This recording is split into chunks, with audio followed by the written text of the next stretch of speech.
On the afternoon of October 1st, 2022, I pulled my car into the gravel driveway of my property at 14 Whispering Pines Road in Asheville, North Carolina, after a 6-week absence and put my key in the front door lock. The key did not turn. I tried it again, nothing.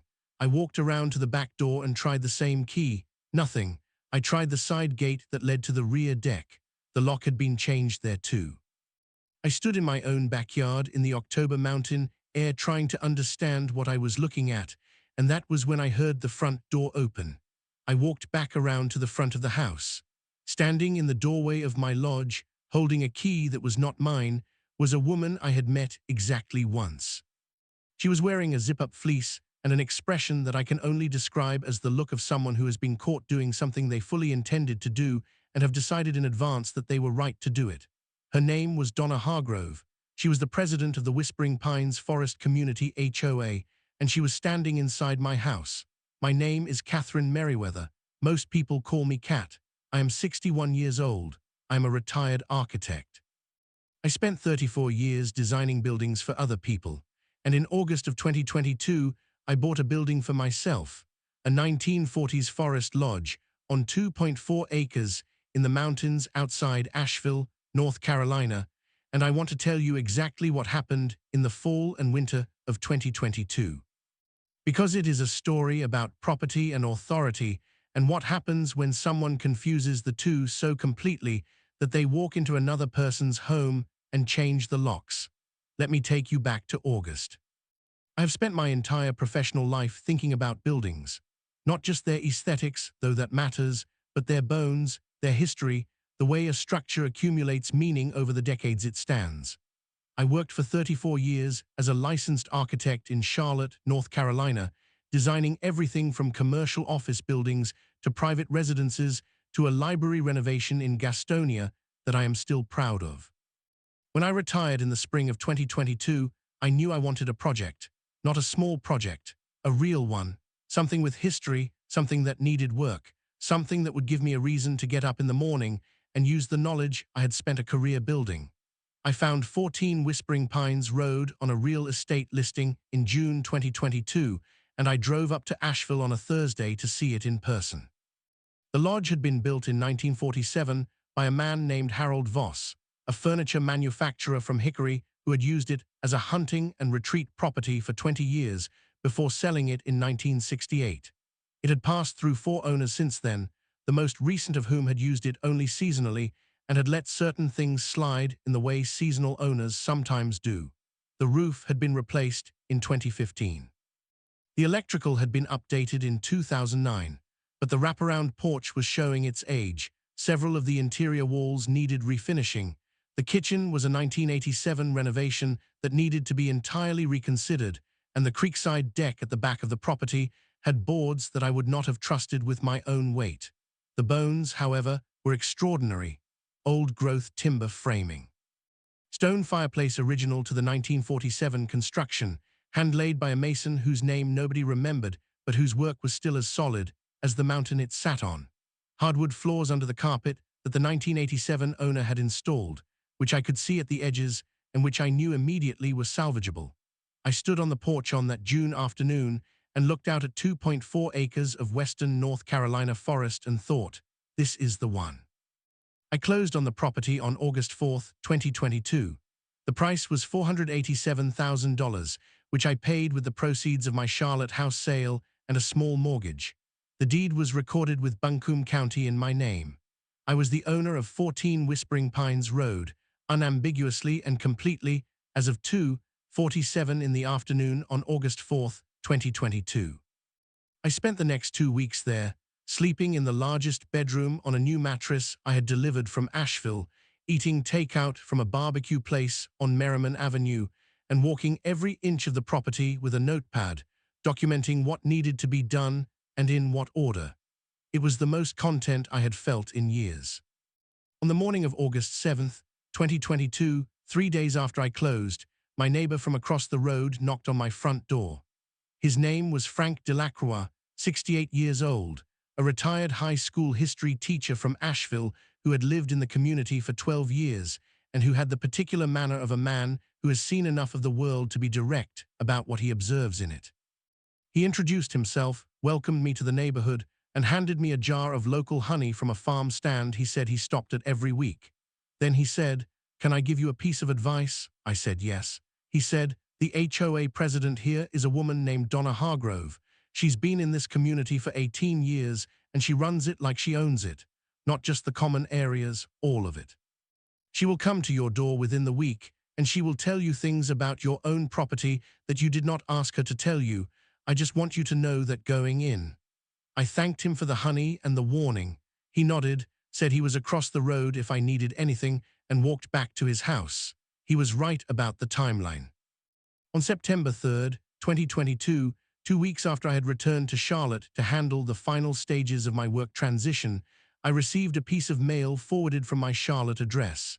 It was a letter on Whispering Pines Forest Community HOA letterhead, dated August 28th, signed by Donna Hargrove, President. The letter was 5 pages long.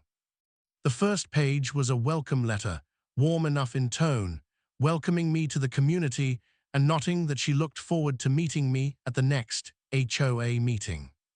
The remaining 4 pages were what she called a summary of community renovation guidelines and expectations for property improvements in Whispering Pines Forest Community, which she had apparently prepared specifically for me and which covered, in considerable detail, everything from approved exterior paint palettes to the required notification period before beginning any structural work to the aesthetic standards for deck materials and railing styles. I read all 5 pages carefully. I read them as an architect, which means I read them the way someone reads a building code, looking for what is binding, what is advisory, and what has been invented by whoever is holding the pen. The actual HOA bylaws for Whispering Pines Forest Community, which I had reviewed as part of my due diligence before closing, were 11 pages long and covered common area maintenance, dues, meeting schedules, and a basic set of exterior modification guidelines that were reasonable and limited in scope. Donna's 5-page letter referenced none of those bylaws by section or article. It was, in its entirety, her personal opinion about how properties in the community should look, formatted to appear official. On September 22nd, 2022, I wrote back.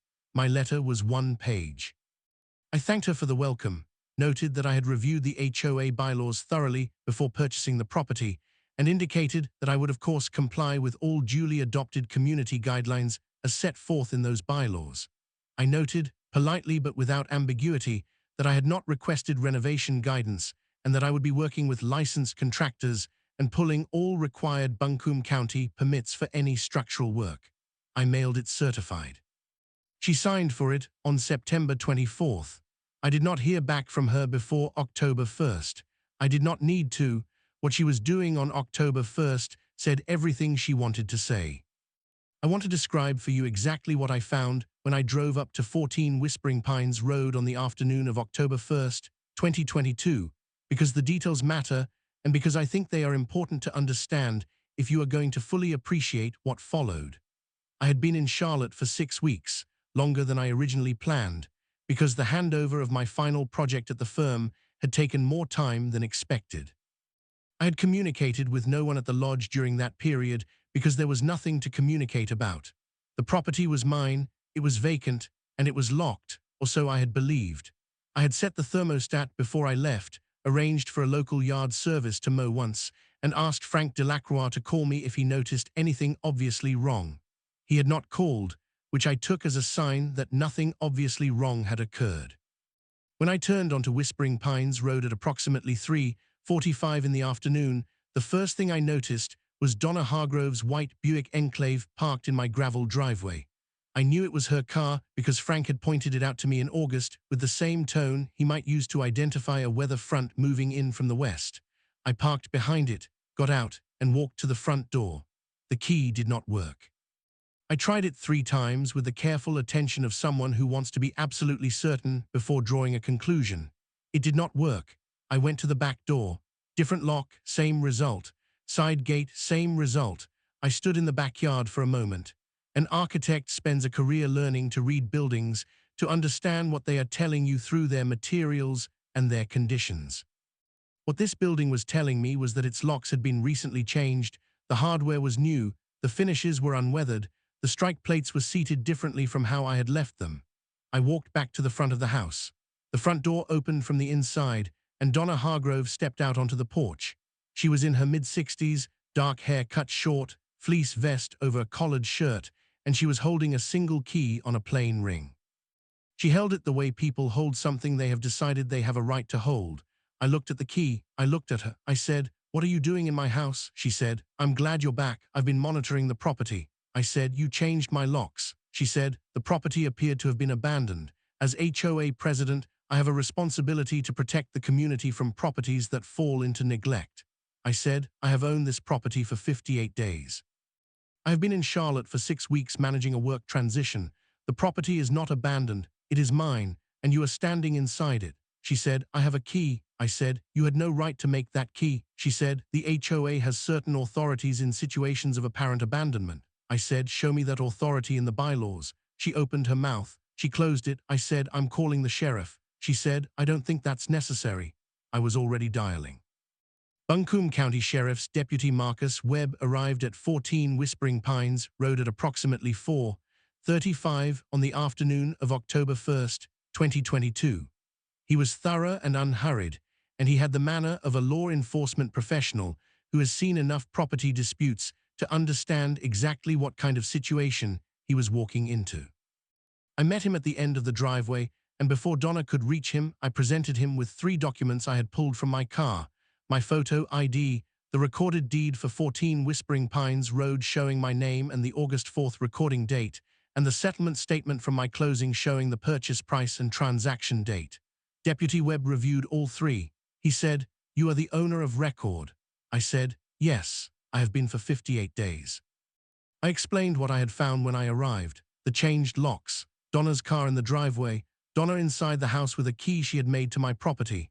Deputy Webb walked up to the porch where Donna was standing. He introduced himself. He asked her to explain the situation. She explained it the way she had explained it to me. The property appeared abandoned. She was protecting the community. She had a responsibility as HOA president. Deputy Webb listened to all of it without interrupting. When she finished, he said, "Ma'am, do you have any documentation showing that you have the owner's authorization to access this property?" She said she had the authority of the HOA presidency. He said, "That's not what I asked.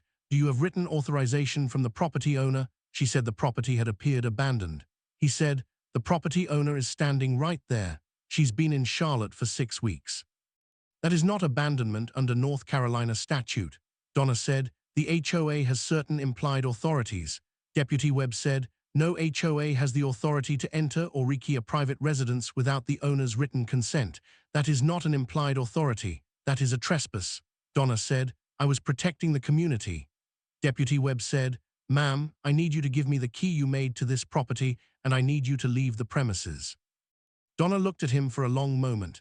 The mountain air was very quiet. A crow called somewhere in the trees behind the creek. She held out the key. Deputy Webb took it. He said, "You should understand that the property owner has the right to pursue this further. I'd strongly recommend you speak to an attorney." Donna walked to her Buick and drove away without another word. Deputy Webb handed me the key. He said, "Change these locks tonight or first thing tomorrow and get an attorney. This is more than a neighbor dispute." I thanked him. He wrote his report number on the back of his card and handed it to me. Then he drove away, and I stood alone in my gravel driveway in the October afternoon, holding a key to locks that were not mine and looking at a house that was. I called a locksmith from my phone in the car that evening. His name was Ray Pulaski, a 50-something Asheville local whose company had a 4.5-star rating and who answered his phone at 7 in the evening and said he could be there by 8 the next morning. He was there at 7:52. He rekeyed every lock on the property in 2 hours and 40 minutes. Front door, back door, side gate, the interior lock on the garage entry, and the padlock on the storage shed at the edge of the forest. He also replaced the deadbolt on the front door with a higher-grade unit and installed a new keyed lockbox on the garage wall at my request. When he was done, I had 4 new keys on a ring and the reasonable certainty that Donna Hargrove would not be walking into my house again. Ray handed me the keys and looked at the fresh hardware on the front door and said, "Whatever happened here looks like it needed sorting out." I said, "It did." He said, "Good luck with the place, nice property." He drove away. I went inside and made coffee on the small countertop maker I had left behind in August and sat at the kitchen table and thought about what I was going to do. I called my daughter in Raleigh that evening and told her what had happened. She was 34 and a contract attorney, and she said, before I had finished the story, "Mom, you need a property lawyer, not a real estate lawyer, someone who handles trespass and unauthorized entry." I said, "I know, I'm calling in the morning." She said, "Call tonight. Some of them have answering services." I found Judith Hale's name through the Buncombe County Bar Association referral line at 9 that evening. Her office called me back within the hour. We had a preliminary conversation that lasted 20 minutes. At the end of it, she said, "Can you be in my office at 10 tomorrow morning?" I said yes. She said, "Bring the deed, the deputy's card, the report number, and any written communications you have with the HOA president." I brought all of it. Judith Hale had been practicing property and civil law in Asheville for 26 years, which in a mountain community with a complicated relationship between old land families and newer residents meant she had seen most of what there was to see. She was in her mid-50s, precise, and she read everything I gave her with the focused attention of someone who is simultaneously processing what she is reading and planning what she is going to do about it. When she looked up from the deputy's incident report, she said, "This is unauthorized entry. It is potentially criminal trespass under North Carolina General Statute 14-159-12. The lock change constitutes what is legally termed conversion, meaning she took control of your property without authorization. And she did it after you had already responded to her letter in September, making it clear you were the owner and you were not absent." I said she told the deputy the property appeared abandoned. Judith said, "You had been the owner for 58 days. You were in Charlotte for 6 weeks on documented professional business. Abandonment under North Carolina law requires a demonstrable intent to relinquish ownership, not a 6-week absence from a second property you have owned for less than 2 months." She set the papers down. "What outcome do you want?" I thought about it for a moment. I said I wanted on record that what she did was wrong. I want the HOA to understand that their president exposed them to liability, and I want my legal fees covered. Judith said, "All of that is achievable. Let me write the letter." The formal legal notice went out on October 10, 2022, addressed to Donna Hargrove personally at her home address and to the Whispering Pines Forest Community HOA at its registered address. It was 6 pages long. It detailed the unauthorized entry, the lock change, the deputy's response, and the relevant North Carolina statutes. It demanded a written explanation of how Donna had obtained access to the property, whether any board vote had authorized her actions, a complete accounting of any entries to the property during Catherine Merriweather's absence, and a response within 14 days.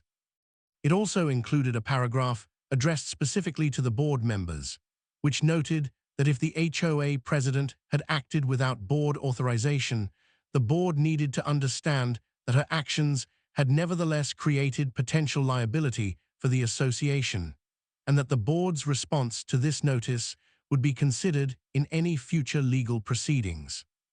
The HOA board met in emergency session on October 18, 2022, according to what Elaine Morrow would tell me later. I was not there and was not invited, but I know what happened because Elaine described it to me in detail when she called me in November. What happened was that Judith's letter had arrived and Ted Cassidy, had read it to the room, and Donna had sat at the head of the table and explained that she had acted in the community's best interest and that the new owner had been absent for 6 weeks and the property had appeared neglected. Elaine had asked whether the board had authorized the lock change. Donna said she had acted in her capacity as president. Elaine had asked whether that meant yes or no. The answer, which Donna did not give directly but which became clear as the meeting continued, was no. Donna had not asked the board. Donna had not taken a vote. Donna had not consulted the HOA's own attorney, a man named Gerald Park, who had been on retainer for the association for 9 years, and who, when Ted called him during the meeting, said that no HOA president had any authority under North Carolina law or under the Whispering Pines Forest Community bylaws to enter or rekey a private residence under any circumstances whatsoever, and that the association needed to retain separate counsel to advise them on their liability exposure immediately. Ted Cassidy began distancing himself from Donna's position within the same meeting. Elaine Morrow called me on November 8th. She introduced herself and said, "Ms. Merriweather, I want you to know that the board had no knowledge of what Donna did. I did not authorize it, I was not consulted, and I have serious concerns about what happened." I thanked her for calling. I said, "I appreciate that, Elaine. My attorney is handling the formal process, but I want you to know that my concern is not with you or with the association generally. It is with what was done to my property and what it says about how this HOA has been run." She was quiet for a moment. Then she said, "I think you're right, and I think the board needs to address it." I said, "I agree." She said she would be in touch through proper channels. She was as good as her word. The HOA retained a separate attorney, a property specialist named Andrew Fitch out of Asheville, in early November. Andrew reached out to Judith on November 14th. The communication between them over the following 2 months was what legal proceedings look like when both sides are being handled by professionals rather than by people with something to prove. Andrew confirmed that the board had not authorized Donna's actions. He confirmed that Donna had acted unilaterally and without any board vote or documented authority. He acknowledged that the entry and lock change were not defensible under North Carolina law or under the HOA's own bylaws, and he communicated that the board was prepared to address the situation formally, which meant first addressing Donna's position on the board. On January 12, 2023, the Whispering Pines Forest Community HOA Board held a formal meeting to consider a motion to remove Donna Hargrove as president. I know the details because they are a matter of HOA record and because Elaine gave me the summary the following morning. The motion was made by Elaine Morrow. It was seconded by a newer board member named Patricia Howell, who had been appointed in November. Ted Cassidy did not second the motion and did not vote yes, but he also did not vote no. He abstained, which in a 3-person board with 1 yes and 1 abstention meant the motion passed. Donna was removed as HOA president effective January 12, 2023. She did not attend the meeting at which it happened. Elaine Morrow was appointed interim president. Donna sent no communication to me before, during, or after her removal. I did not expect her to. On March 2, 2023, I sat in Judith Hale's office on the 2nd floor of a building on Broadway in downtown Asheville and signed a settlement agreement with the Whispering Pines Forest Community HOA. The terms were clear and complete. The HOA would cover my documented legal fees in full, which totaled $4,200 for Judith's work from October through February. The HOA board would issue a formal written apology to me, signed by all current board members, acknowledging that the entry and lock change at 14 Whispering Pines Road on or before October 1, 2022, had been unauthorized and a violation of my property rights as the owner of record. The HOA bylaws would be amended at the next annual meeting to include an explicit prohibition on any HOA officer, board member, or agent accessing, entering, or making any modification to any private property within the community without the express written consent of the property owner, with no exceptions. And a copy of the settlement agreement would be retained in the HOA's permanent records. Donna Hargrove was not a party to the settlement. She had not been deposed and had not participated in the negotiations. Whether she faced any personal legal consequences beyond her removal from the board was a matter I left to Judith's judgment and ultimately to Buncombe County. Judith had noted in October that the deputy's report was on file and that the matter remained within the county's discretion. I did not push further. I had gotten what I needed, and I was not interested in spending more of my retirement on Donna Hargrove than she had already cost me. I folded my copy of the settlement agreement and put it in the leather folder I had brought and drove back up the mountain to Whispering Pines Road. The renovation at 14 Whispering Pines Road began in earnest in February 2023, while the settlement was still being finalized. I had spent the fall and winter doing what architects do before they touch a building: measuring, documenting, drawing, planning. I had engaged a contractor named Bill Estes out of Asheville who had 20 years of experience with historic mountain properties and who understood old-growth timber framing in the way that only someone who has worked with it for decades can. We pulled our permits from Buncombe County in January, all of them approved without issue because they had been prepared correctly and submitted completely, which is what happens when you know what you are doing. The wraparound porch was the first major project. The original framing was sound, but the decking needed to be entirely replaced, and I had specified reclaimed heart pine to match the character of the original 1947 construction.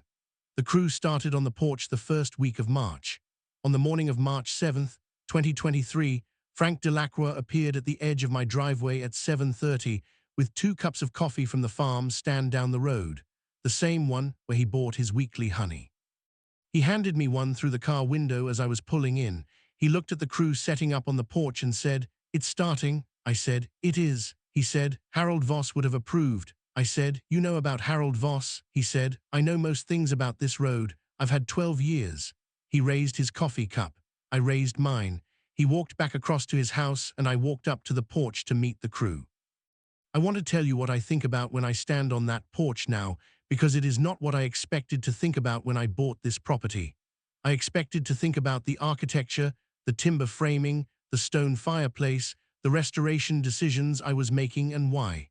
And I do think about those things, but what I think about most is something simpler. I think about what it means to own something. Not in a legal sense, not in the sense of a deed recorded at the county courthouse with your name on it, though that matters, but in the deeper sense of the word, the sense in which ownership is a relationship between a person and a place, built over time through presence and attention and care. Donna Hargrove had been in this community for 18 years, and somewhere in those 18 years, she had confused duration with ownership. She had mistaken familiarity for authority.